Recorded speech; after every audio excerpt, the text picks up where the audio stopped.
Eh bien, bonsoir à tous et à toutes. Bienvenue dans cette rencontre virtuelle où nous avons l'habitude de nous retrouver le mardi soir pour nos études bibliques. Nous continuons notre étude systématique de l'évangile de Jean et nous en sommes au chapitre 8. Nous allons reprendre la lecture au verset 19. Nous avions vu mardi dernier déjà le verset 19 et 20, mais on va reprendre à nouveau la lecture à partir du verset 19. Donc Jean chapitre 8, verset 19. Alors qu'est-il écrit? Il s'agit ici dans le texte des pharisiens qui vont donc lui poser une question. Les pharisiens étaient tout simplement un parti religieux à l'époque de Jésus et qui dispensait des explications, leurs explications, et qui avaient énormément de traditions qu'ils imposaient au peuple en Israël, bien sûr suivant la compréhension qu'ils avaient de la Torah et des prophètes à l'époque de Jésus il y a 2000 ans. Ils lui dirent donc, verset 19, « Où est ton Père ?» Jésus répondit, « Vous ne connaissez ni moi, ni mon Père. Si vous me connaissiez, vous connaîtriez aussi mon Père. » Jésus dit ces paroles, enseignant dans le temple, au lieu où était le trésor, et personne ne le saisit parce que son heure n'était pas encore venue. Jésus leur dit encore, « Je m'en vais et vous me chercherez, et vous mourrez dans vos péchés. Vous ne pouvez pas venir où je vais. » Sur quoi les Juifs dirent, « Se tuera-t-il lui-même, puisqu'il dit, « Vous ne pouvez venir où je vais ?» Et il leur dit, « Vous êtes d'en bas, moi je suis d'en haut. Vous êtes de ce monde, moi je ne suis pas de ce monde. C'est pourquoi je vous ai dit que vous mourrez dans vos péchés, car si vous ne croyez pas ce que je suis, vous mourrez dans vos péchés. » Amen. Voilà le texte que nous partagerons ce soir dans notre étude. Alors nous revenons au verset 19, bien que nous avions déjà abordé ces textes mardi dernier, mais nous allons encore voir un autre angle d'explication. Donc ici, ce sont des religieux qui interrogent Jésus, Jésus qui est toujours dans le temple, et la question est, où est ton Père? Le simple fait d'énumérer cette question montre bien que ces pharisiens n'avaient pas du tout compris qui était Jésus. Dans bien évidemment sa dimension humaine, il reconnaissait Jésus en tant que fils de Marie et de Joseph, mais en tant que fils de Dieu, il ne reconnaissait pas son Père, c'est-à-dire Dieu, tout simplement, qui se présente dans la Bible sous le nom de Yahweh, Elohim et autres, et il ne reconnaissait donc pas la nature divine de Jésus. C'est pour cette raison que Jésus va leur répondre, « Vous ne connaissez ni moi, ni mon Père. Si vous me connaissiez, vous connaîtriez aussi mon Père. » Ici, bien sûr, comme nous l'avons vu mardi dernier, connaître Jésus, c'est connaître le Père, puisque Jésus est le chemin qui nous conduit au Père. C'est ce que Jésus a déjà déclaré, nous l'avons bien sûr étudié à de nombreuses reprises. Jésus dit, il est le chemin, la vérité et la vie, nul ne revient au Père que par moi. C'est-à-dire que le chemin de la repentance, du retour à Dieu, et au-delà du retour à Dieu, du retour vers soi, eh bien c'est un retour qui ne peut s'initier que sur la base des paroles et de la personne de Jésus, à travers, bien sûr, l'œuvre de la croix, où Jésus est mort pour nos péchés. La repentance, comme je l'ai déjà expliqué, dans la Bible est un retour non seulement vers Dieu, mais c'est un retour vers soi-même. C'est-à-dire aller chercher au plus profond de soi eh bien, la raison d'être de notre existence et ce que Dieu a comme projet pour chacune de nos vies. C'est de connaître ces choses. Et Dieu veut nous les révéler, la raison d'être de notre vie. Il veut nous révéler les projets qu'il a pour chacun de nous. Et nous pouvons connaître ces projets, nous pouvons connaître la raison de notre vie sur Terre uniquement, bien évidemment, si nous nous connectons, pardonnez-moi l'expression qui n'est pas biblique, mais vous le comprendrez aisément à travers le temps que nous sommes, ce temps numérique, où nous avons besoin d'être archi-connectés pour tout ce qui concerne eh bien, les nouvelles aujourd'hui par Internet, et puis toutes les connexions sociales avec les réseaux sociaux qui nous aident à être en communication les uns avec les autres. Et ce que Jésus finalement et ce que la Bible nous enseigne, c'est que si je veux être connecté avec ma véritable identité, celle que Dieu voulait pour ma vie, eh bien, j'ai besoin à ce moment-là de rencontrer Dieu et de le connaître. C'est pour cette raison qu'il y a cette compréhension qui est très importante. Nul ne peut être ce qu'il est appelé à être sans connaître le je suis. C'est-à-dire, nul ne peut être sans le je suis. Vous comprendrez aisément que le je suis dont je fais mention est Dieu. Ce Dieu qui s'est révélé à Moïse, je suis qui je suis, dans le désert au Sinaï. Nul ne peut être sans le je suis, c'est-à-dire nul ne peut vivre sa véritable destinée sans Dieu, sans connaître Dieu, sans se rapprocher de Dieu, sans bien sûr confier sa vie au Seigneur. Dans le texte, il y a ce verbe, si vous me connaissiez, vous connaîtriez aussi mon Père, connaître Dieu, se connaître, connaître Dieu. Connaître, dans la Bible, il y a différents termes, mais il y en a un qui retient particulièrement ma réflexion, pardonnez-moi. C'est un mot qui signifie pas simplement connaître d'une manière intellectuelle, c'est-à-dire d'une manière théologique. On pourrait dire, mais moi je connais tel verset de la Bible, parce que je sais qu'il se situe dans tel livre ou tel chapitre, c'est tel verset. Mais connaître la Bible, ce n'est pas simplement connaître une référence biblique. On peut tous citer par exemple Jean 3,16. Aujourd'hui, il y a de nombreux chrétiens qui pourraient réciter par cœur le Notre Père, qui est une des prières les plus connues dans le monde chrétien. Pour autant, connaître par cœur des références bibliques, des versets bibliques, savoir les réciter, ce n'est pas ça connaître. Connaître Dieu ou connaître la parole de Dieu, connaître la vie nouvelle, connaître ce qu'est être un disciple de Jésus, être un authentique chrétien. Non, connaître, ce n'est pas simplement connaître la Bible d'un point de vue intellectuel, parce qu'on a une bonne mémoire, mais connaître, c'est vivre la vérité de la parole de Dieu. Et c'est pour ça que j'aime particulièrement un mot hébreu qui fait référence à ce verbe français connaître, et qui nous parle d'une connaissance que l'homme a acquise à travers l'expérimentation de la vérité. Et ce que Dieu veut nous inviter à travers la Bible à vivre, eh bien, c'est une expérience où nos cœurs sont renouvelés, transformés. Et nul ne peut finalement dire qu'il connaît le Christ si en réalité la vie du Christ ne s'épanouit pas en lui. Je prends un exemple simple. Nul ne peut dire qu'il connaît la paix de Jésus si, par exemple, il est toujours dans le stress ou dans les inquiétudes du lendemain. Alors bien sûr, on est des êtres humains et nous ne sommes pas parfaits.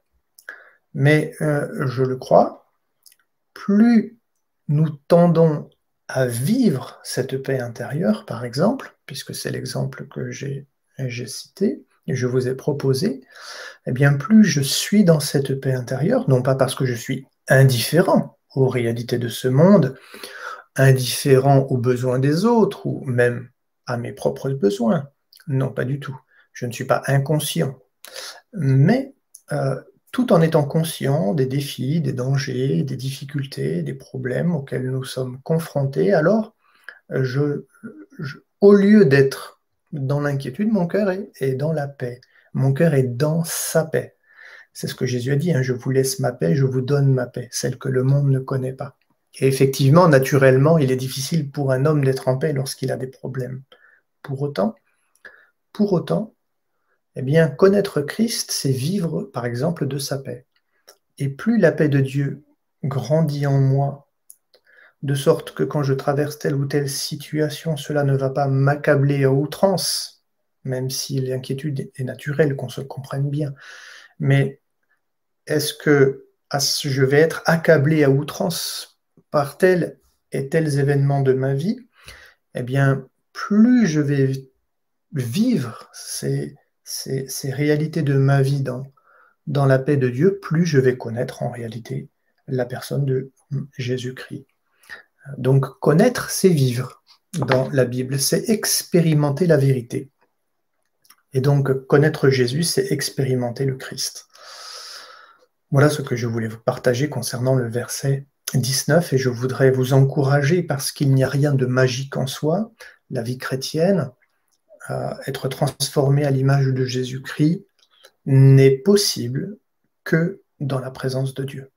Plus je viens dans la présence de Dieu, c'est-à-dire plus je donne du temps à Dieu dans ma vie, en passant du temps dans la prière, dans la méditation de la parole de Dieu, ça passe par les réunions, ça passe par mon temps personnel, et bien plus je le fais, et plus je donne au Saint-Esprit l'occasion d'agir au plus profond de moi. Et laisser agir Dieu au plus profond de moi, c'est laisser agir la personne du Saint-Esprit afin qu'elle puisse travailler mon cœur et me réformer, agir et bien sûr me faire parvenir à la merveilleuse image, ressemblance de Jésus-Christ. On continue notre lecture à partir du verset 20. Jésus va dire ces paroles, enseignant dans le temple, au lieu où était le trésor. Et personne ne le saisit parce que son heure n'était pas encore venue. Donc, pour ceux qui ne le savent pas, aujourd'hui, si vous allez à Jérusalem, vous connaissez peut-être le mur des Lamentations. C'est un mur qui soutient une esplanade sur laquelle aujourd'hui il y a deux mosquées, et notamment le dôme du Rocher. Et évidemment, cette esplanade c'était pas l'esplanade des mosquées, hein, mais il y a 2000 ans, il n'y avait pas de mosquée, il y avait simplement un temple. C'était le deuxième temple qui avait été reconstruit. Et dans ce temple, donc, il y avait un très très grand esplanade. Et dans ce temple, il y avait le parvis des femmes. Il y avait 4 chambres qui entouraient le parvis des femmes. Et puis ensuite, il y avait le parvis intérieur du temple, qui était réservé uniquement aux hommes et aux bien portants. Les malades restaient à l'extérieur. Et à l'intérieur, quand on accédait à l'intérieur de cette deuxième partie, eh bien, il y avait tout simplement l'autel, des sacrifices que vous connaissez, et puis il y avait le lieu saint et le lieu très saint, ce grand bâtiment. Et en fait, la salle des trésors, elle jouxtait le lieu saint et le lieu très saint.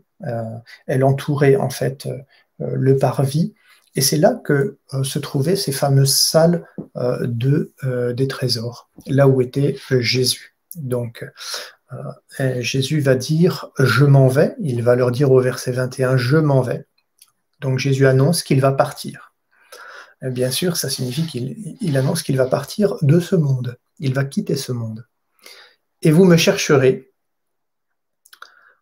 et vous mourrez dans votre péché, vous ne pouvez venir où je vais. » Jésus parlait donc à des religieux, et il leur dit qu'il va bientôt quitter ce monde, que ces religieux vont le chercher, mais qu'ils ne le trouveront pas. Et parce qu'ils ne le trouveront pas, ils mourront dans leur péché, c'est-à-dire qu'ils ne seront tout simplement pas sauvés et pardonnés. Pourquoi?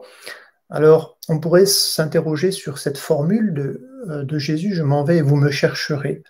Et c'est vrai qu'on sait que c'est important de chercher Dieu, parce que si on le cherche, on le trouve. C'est ce qui est écrit, hein, frappez et l'on vous ouvrira, cherchez et vous trouverez. Vous connaissez ces passages de la parole de Dieu. Et frappez, l'on vous ouvrira. Et finalement, on a l'impression que c'est un petit peu une contradiction, puisque là, Jésus leur annonce que ces Juifs vont le chercher, mais qu'ils ne le trouveront pas. Et pourquoi? Tout simplement parce que Jésus connaissait leur cœur, et ce n'étaient pas des gens qui, en réalité, étaient dans une vraie recherche. Ils ne recherchaient pas Jésus de tout leur cœur, de toute leur âme, de toute leur pensée. Ils n'avaient pas les bonnes motivations.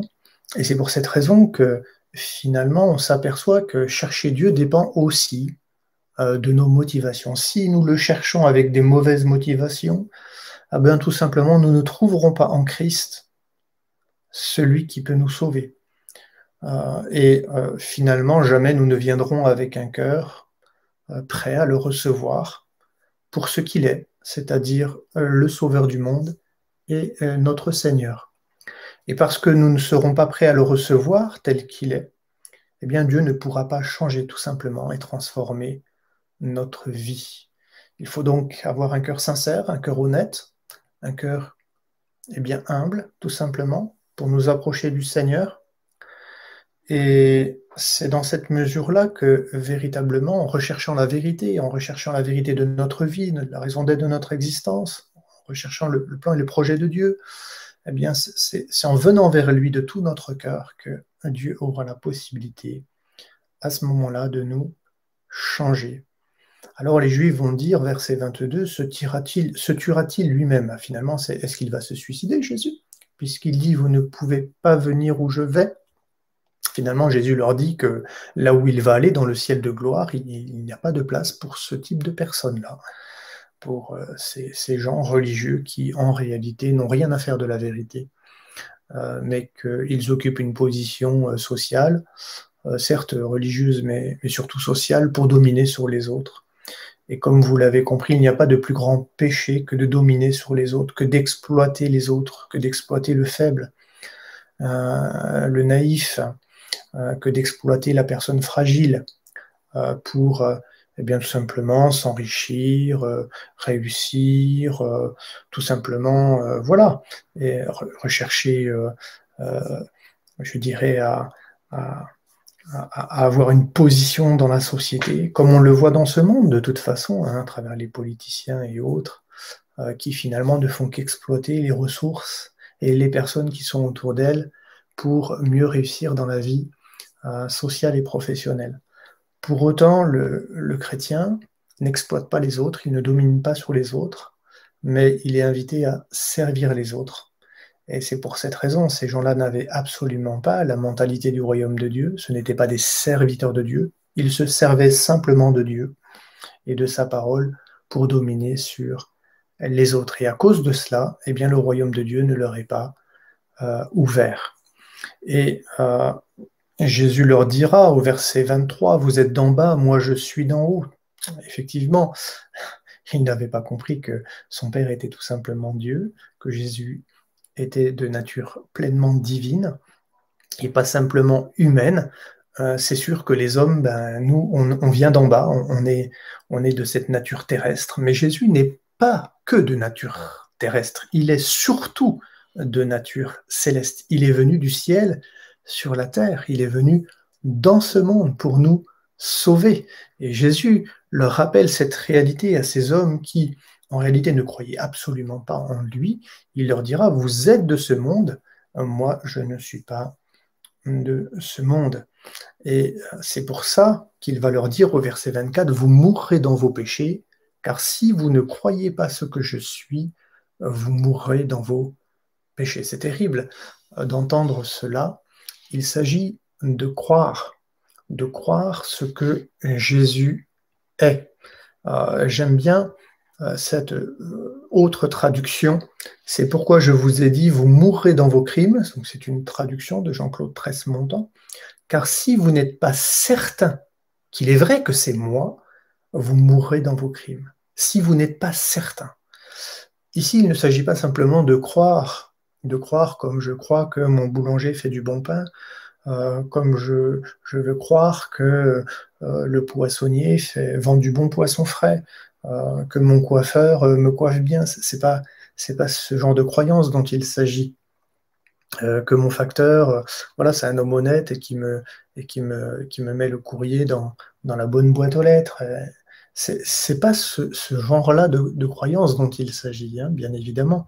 Il s'agit de convictions absolues qui se fondent sur la vérité. Croire, c'est avoir une conviction intime absolue que la vérité de la parole de Dieu, elle s'est pleinement manifestée en Jésus, notre Sauveur. Est-ce que nous avons cette foi-là? C'est ça la foi.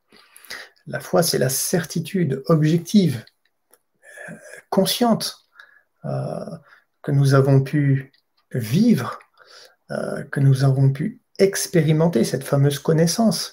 Et la foi, c'est une, voilà, c'est une conviction, mais totale, que Jésus est bien le Fils de Dieu, qu'il est le Messie promis. Et c'est ce dont il est question ici. Seuls ceux qui croient que Jésus est le Fils de Dieu, il est le Messie.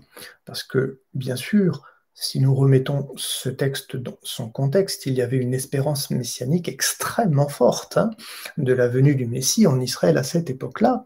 Et c'est pour cette raison que Jésus leur rappelle que finalement, si vous n'êtes pas certain qu'il est vrai que c'est moi celui qui est promis dans la Bible, c'est moi le Messie qui est annoncé par les prophètes. Eh bien, si vous ne croyez pas cela, eh bien, vous mourrez dans vos péchés.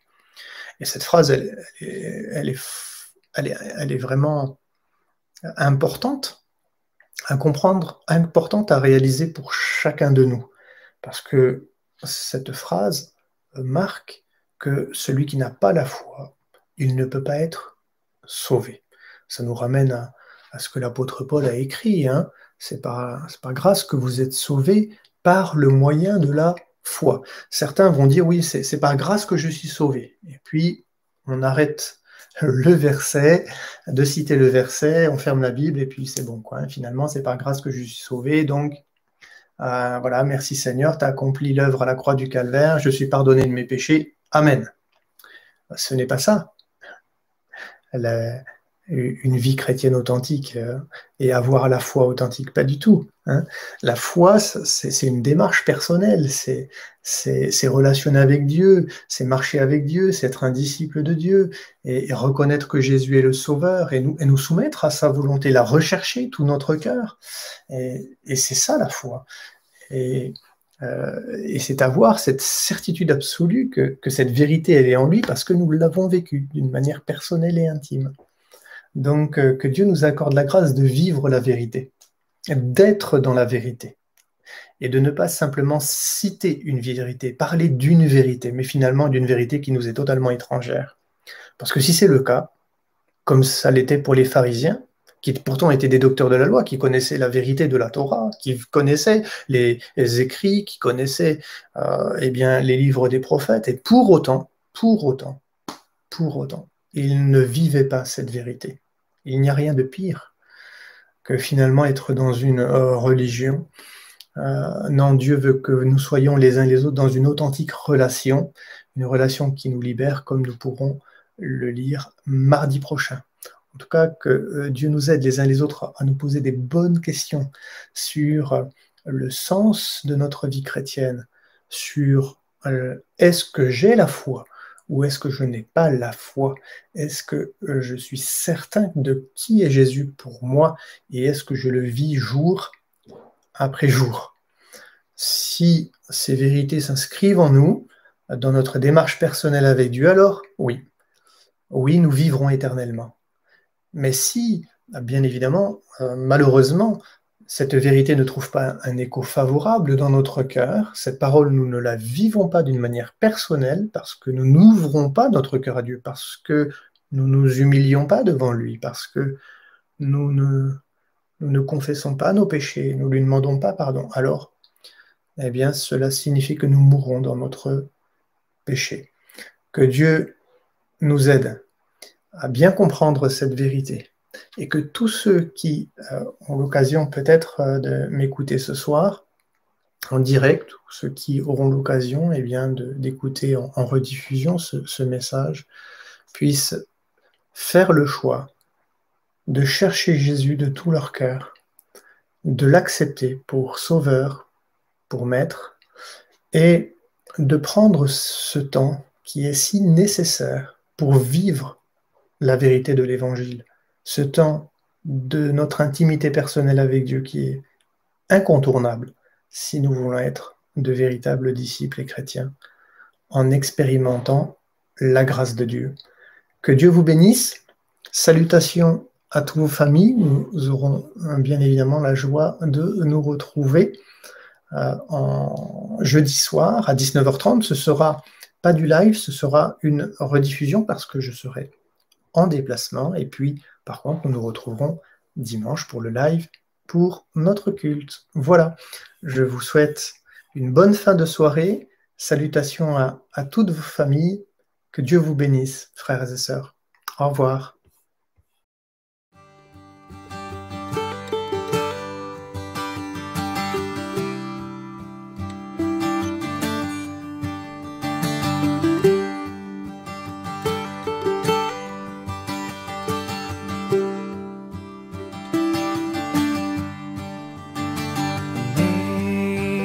Amazing grace, how sweet the sound that saved a wretch like me.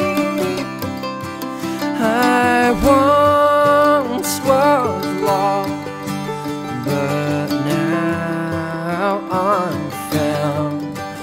Was blind, but now I see.